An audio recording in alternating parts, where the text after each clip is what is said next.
Let's face it, Seattle at this point, you got to make sure you get him one here.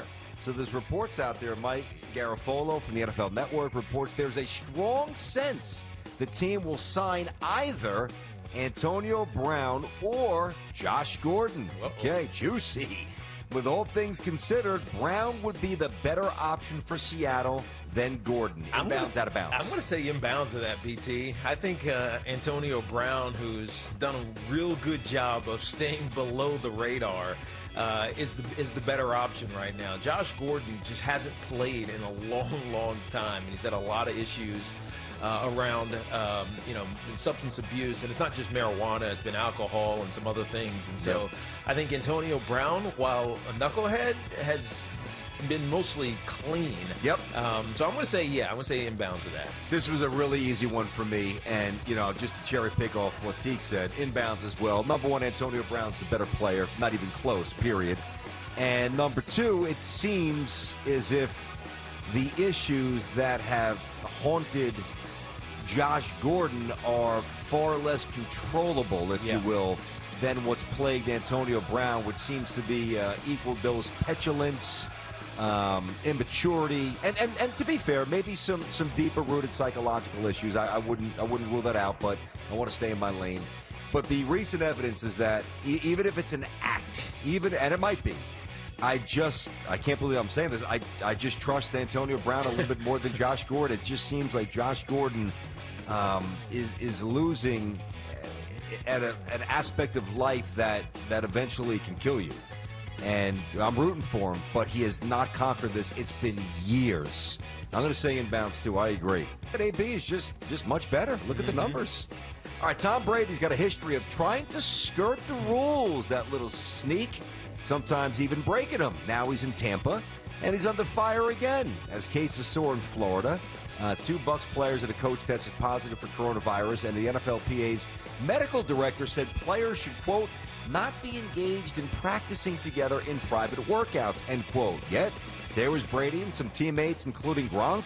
Chris Godwin was out there as well. Various other starters have continued to practice and work out together at a local high school. And by the way, I see them high-fiving each other, shaking hands. There's absolutely no paying attention to any of the social distancing at all. So here's the question. In or out, the NFL should punish players who continue to ignore recommendations and hold private workouts. I'm going to say out of bounds to that, BT. They're not in season right now. They're not a threat to the organization at large, meaning Buccaneers staff, coaches, etc. at large by being together, as long as they are adhering to Florida laws, meaning how many, or regulations, I'd say. I don't think they're actually laws, but regulations about how many people can congregate and be around each other. Yep. I don't think they should be punished. But the flippancy with which they're going about this is a little bit, I don't know, it's eye-opening. And I know in Florida and places in the South, this pandemic has been viewed a little bit differently, a little bit, less laid back. Which is why they're getting swallowed up right now. That's exactly right. And so them being the wrong example, especially right now as the cases are surging, is troubling. They shouldn't be penalized, but this is troubling for sure. I agree with the troubling terminology, and I disagree with the fact that they shouldn't be punished. I'm going to say that they should be. Now, whether it's, a nominal in increments, you want to hit somebody with a little fine, which probably still wouldn't dissuade Tom Brady. He's got money everywhere. But, and then, if you do it again, you just kind of bump it up a little bit. I don't know what that would really do, but at least perceptually, it would show an awareness to the severity of the situation. I don't know, you probably fight it from a union point of view, I get that, but they are becoming a bit of a detriment now to the resumption, not because they didn't start, but the season starting on time. I mean, it looks bad, it's not good, and I understand Tom Brady wants to get out there and shed the rust and learn some of his new teammates' tendencies. I get that. I respect that. He's a worker. He's a grinder. That's why he's the greatest of all time. But you got to read the room, and he continues to defy it and ignore it. So I'm going to say inbounds. I believe that they should be punished a little bit at this point. Major League Baseball and the players agreed to terms on the 2020 season, thank God, including some unique changes for the unique season. Among them, we've told you all about this. Start with a runner on second base to start extra innings, the universal DH, and previously undiscussed idea that kind of set Twitter ablaze here.